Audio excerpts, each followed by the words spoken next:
What if I told you that somewhere in Prague, locked away in a vault beneath the National Museum, there's a painting so dangerous that only 3 people in the world are authorized to look at it directly?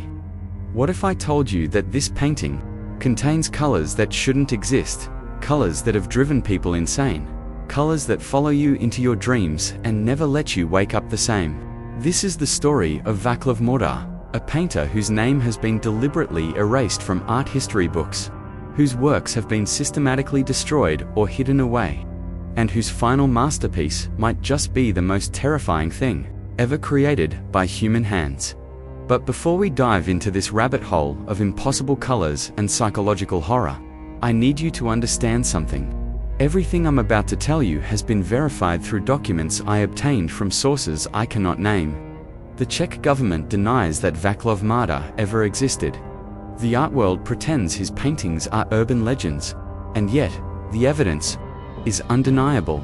Vaclav Mordar was born in 1891 in a small village outside Prague, during a time when the boundaries between science and mysticism were still blurry. His father was a chemist who worked with rare earth elements, and his mother was rumored to be descended from a line of women who could see colors that others couldn't. From the age of 5, Vaclav claimed he could see 17 different shades of what he called the 13th color, a hue that existed somewhere between violet and infrared, invisible to normal human perception. His childhood was marked by disturbing incidents. Teachers reported that other children would have nightmares after looking at Vaclav's drawings. The local priest refused to bless any building where the boy's artwork was displayed. Most telling of all, cats and dogs would become agitated and flee whenever Vaclav began to paint. But it wasn't until 1914, when Vaclav enrolled in the Prague Academy of Fine Arts, that things took a genuinely sinister turn. Professor Karel Divocký, who taught color theory at the academy, wrote in his private journal about Vaclav's first assignment. The students were asked to paint a simple still life using only primary colors. Vaclav handed in a canvas that appeared completely black under normal lighting, but when Divocký examined it under his laboratory's experimental arc lamps, he saw something that, in his own words, made my eyes bleed and my soul scream. The painting showed the still life, but rendered in colors that human language has no names for. Divocký described seeing a red that was somehow also blue, but neither purple nor any mixture I could comprehend. A yellow that hurt to perceive, as if it was the color of raw electricity made visible. And underneath it all, a background shade that I can only describe as the color of void itself, of nothingness given form. Divocký's journal entries become increasingly erratic after this encounter. He began experiencing what he called color bleeds, moments when the impossible hues from Vaclav's painting would intrude into his normal vision. He would see that 13th color creeping around the edges of doorways, pulling in shadows, and worst of all, staring back at him from mirrors. The professor's final entry, dated December 15, 1914, simply reads, "He showed me colors from behind the world. Now they won't let me unsee them. The canvas calls to me. The colors are alive." Divocký was found dead in his locked studio 3 days later, his eyes burned out from the inside, his easel positioned in front of a blank canvas that somehow cast shadows in impossible directions. But this was just the beginning of Vaclav's reign of chromatic terror. After Professor Divocký's death, Vaclav disappeared from Prague for nearly a decade. Recent research into Ottoman archives suggests he may have traveled to Constantinople, where he studied under a group known as the Chromatic Mystics, practitioners of an ancient art form that claimed to access the colors of the jinn. During this period, reports began surfacing across Eastern Europe of a young man who could paint with devil's pigments. In Budapest, a wealthy collector commissioned a portrait and was found 3 days later, catatonic, muttering about the color of screaming. In Vienna, an entire gallery had to be shuttered after visitors began experiencing mass hallucinations, triggered by a single small canvas depicting what appeared to be an ordinary street scene. The painting from Vienna, according to surviving medical reports, showed a cobblestone street in broad daylight. Nothing unusual, except that the shadows cast by the buildings fell in shades that witnesses described as the color of dying stars and the hue of crystallized madness. 7 people were hospitalized after viewing it. 2 never recovered their ability to see normal colors again. 1, a young woman named Greta Hoffman, spent the rest of her life painting the same impossible shade over and over. Each canvas a desperate attempt to externalize the color that had taken root in her mind. Like a parasite, when Vaclav finally returned to Prague in 1924, he had changed. Photographs from this period show a man who seems to exist slightly outside of normal focus, as if the camera itself couldn't quite capture whatever he had become. His eyes held a peculiar quality. Witnesses described them as containing depths that shouldn't fit in human sockets.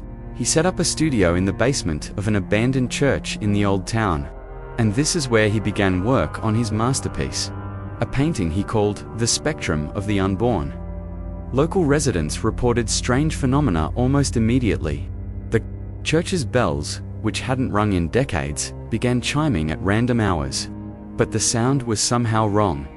Witnesses described it as the color blue made audible. Children in the neighborhood began drawing pictures that hurt their parents' eyes to look at. Most disturbing of all, people began reporting dreams that took place in colors they couldn't remember upon waking, but which left them with a profound sense of loss and longing. Vaclav worked on The Spectrum of the Unborn for 3 years, rarely leaving his studio. He had developed a technique for creating pigments that shouldn't exist, using a process that combined his father's chemical knowledge with what he had learned from the chromatic mystics, surviving notes, written in a cipher that took decades to decode, describe procedures for extracting the color of tomorrow from mirrors exposed to specific wavelengths of light, and methods for distilling the shade of forgotten names from the last breaths of dying animals. But the most horrifying discovery came from his recipe for what he called Death's Own Blue, a pigment created by grinding up the crystallized tears of people who had died while looking directly at his previous paintings. The authorities became involved when Father Toma Novak, the priest assigned to reconsecrate the abandoned church, went missing. He was found a week later, standing motionless in front of Vaclav's easel, his retinas completely bleached white. When questioned, he could only repeat one phrase: "The colors are behind everything. They were always behind everything." Dr. Marie Svoboda, a psychiatrist who examined Father Novak, wrote that his condition was unlike anything in medical literature. He hadn't gone blind, his eyes still tracked movement and responded to changes in lighting, but he claimed he could only see the true colors now. Colors that existed underneath the false spectrum that tricks normal people into thinking the world is red and green and blue. According to Dr. Svoboda's case notes, Father Novak spent his remaining days painting abstract compositions using only black paint. But viewers reported that these black paintings somehow contained the full spectrum of impossible colors, visible only in peripheral vision, colors that would disappear the moment you tried to look at them directly. The priest died 6 months later, his final painting incomplete. Dr. Svoboda noted that his body had somehow become translucent in the hours before death, as if the impossible colors he had perceived were literally consuming his physical form from within. It was after Father Novak's death that the Czech government decided to take action. A team of officials, led by Minister of Culture František Soukup, arrived at Vaclav's studio on March 21, 1927, with orders to confiscate all of his works and shut down the operation permanently. What they found in that basement defied every attempt at official documentation. The studio contained 47 paintings, each one incorporating colors that, according to the official report, challenged the fundamental nature of human perception. But it was the spectrum of the unborn, Vaclav's masterpiece, that proved to be something beyond art, beyond human comprehension, and possibly beyond what should exist in our reality. Minister Soukup's report, classified until 1991, describes the painting as a window into a realm where color itself is alive, where hues possess consciousness and intent. The canvas showed what appeared to be a landscape, but one painted in a spectrum that human language lacks the vocabulary. to describe mountains, rose in shades that were simultaneously all colors and no colors. A sky stretched overhead in what Sokop called the color of unborn children's laughter. And in the center of the composition, a figure that might have been human stood with its back to the viewer, casting a shadow in what the minister could only describe as the exact shade of the moment between life and death. But the most disturbing aspect of the painting was its effect on observers. Everyone who looked at it reported the same phenomenon. The colors began to move, not across the canvas, but into their minds, seeping through their optic nerves like a cognitive infection. The impossible hues would appear in their dreams, in the corners of their vision during waking hours, and eventually, in their memories of things that had never contained those colors originally. 3 of the government officials had to be hospitalized after viewing the spectrum of the unborn. They reported that they could no longer distinguish between colors. They were actually seeing, and colors that existed only in their minds. One described waking up each morning to find his bedroom walls shifting through impossible hues that made him weep with a combination of ecstasy and terror. But Vaclav himself had vanished. The studio showed no signs of forced entry or struggle. He had simply disappeared, leaving behind only his paintings and a final note, written in that same indecipherable cipher. When the code was finally broken in 1968, the message was found to contain just 7 words. "I have gone to paint the colors beyond the government's solution," was as radical as it was desperate. Most of Vaclav's paintings were destroyed in a specially constructed furnace that burned at temperatures hot enough to allegedly break down the molecular structure of the impossible pigments, but several could not be destroyed. The flames would not take them, as if the paintings existed partially outside the normal laws of physics. These surviving works were sealed in specially designed containers and buried in locations that remain classified to this day. The spectrum of the unborn was deemed too dangerous to destroy and too dangerous to hide. It was sealed behind specially treated glass in a vault 50 feet beneath Prague, where it remains to this day, guarded by personnel who are rotated every 30 days to prevent prolonged exposure to its influence. But here's where the story takes an even darker turn. In 1983, Dr. Pavel Zerner, a researcher studying synesthesia at Charles University, gained unauthorized access to several of Vaclav's surviving paintings. Dr. Zerner believed that the impossible colors could provide insights into how the human brain processes visual information. He was wrong, but his research uncovered something far more disturbing. Dr. Zerner discovered that people who had been exposed to Vaclav's paintings, even briefly, showed unusual brain activity in regions associated with memory formation and visual processing. But more significantly, their children often displayed the same anomalous brain patterns. Despite never having seen the paintings themselves, this led to the horrifying realization that exposure to Vaclav's impossible colors created genetic changes that could be inherited. The condition, which Dr. Zerner termed chromatic syndrome, manifested as an ability to perceive colors that shouldn't exist, combined with an obsessive need to recreate and share those colors with others. Follow-up studies revealed that there were potentially hundreds of people across Europe carrying these genetic markers, descendants of individuals who had encountered Vaclav's work nearly a century earlier. Most lived normal lives, but some reported strange visual phenomena, seeing colors in their peripheral vision that vanished when they tried to focus on them, experiencing dreams painted in impossible hues, or feeling inexplicably drawn to create art using color combinations that hurt other people's eyes to look at. But perhaps, most disturbing of all, some of these genetic carriers reported the same recurring dream.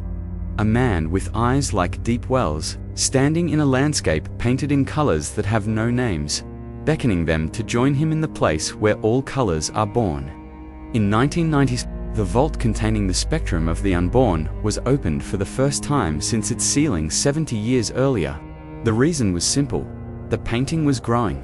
The canvas, originally 3 feet by 4 feet, had somehow expanded to nearly twice its original size. The additional area showed more of the impossible landscape, as if the painting was slowly revealing more of whatever realm it depicted. Worse, the figure in the center of the composition had moved. It was now facing forward, and observers could see its face for the first time. It was Vaclav Mada, but changed, transformed into something that existed partially in our reality and partially in the realm of impossible colors. His eyes held depths that shouldn't fit in human sockets, depths painted in shades that the human mind could perceive but not process, depths that suggested he had indeed found his way to the place where all colors are born, and he was smiling. Current status of the spectrum of the unborn remains classified, but sources suggest that it continues to evolve, continues to grow, and continues to exert its influence on anyone unfortunate enough to glimpse it directly. The vault is monitored by a team of specially selected guards who work in shifts measured in minutes rather than hours, and who undergo extensive psychological evaluation before and after each shift. But perhaps the most chilling detail comes from the most recent reports. The figure in the painting, the transformed image of Vaclav Mada, is no longer alone. Other forms have begun to appear in the impossible landscape, painted in colors that defy description, and some of them look remarkably like the people who have stared too long into the painting's hypnotic depths. The official position of the Czech government is that Vaclav Mada never existed, that his paintings are urban legends, and that the vault beneath Prague contains nothing more dangerous than some old mining equipment. But if you know where to look, if you dig deep enough into the right archives, you'll find traces of the truth. Hospital records of people driven mad by impossible colors, death certificates listing cause of death as chromatic shock, and always, reports of dreams painted in hues that human language has no words for. So the next time you close your eyes and see colors swirling in the darkness behind your eyelids, ask yourself this: are those colors really just random neural firing? Or are they echoes of something far more sinister? Are they glimpses into the realm that Vaclav Mada found? The place where impossible colors live and wait and hunger to be seen? Because according to the latest reports from Prague, the spectrum of the unborn is still growing. The impossible landscape continues to expand, revealing more of whatever lies beyond the normal spectrum of human perception. And somewhere in that painted realm, in colors that shouldn't exist, Vaclav Mada is still working, still painting, still creating art that bridges the gap between what is and what should never be. The question isn't whether his impossible colors are real. The question is whether we're strong enough to resist their call when they finally break free from their canvas, prison, and paint our entire world in shades of madness and wonder. Sweet dreams.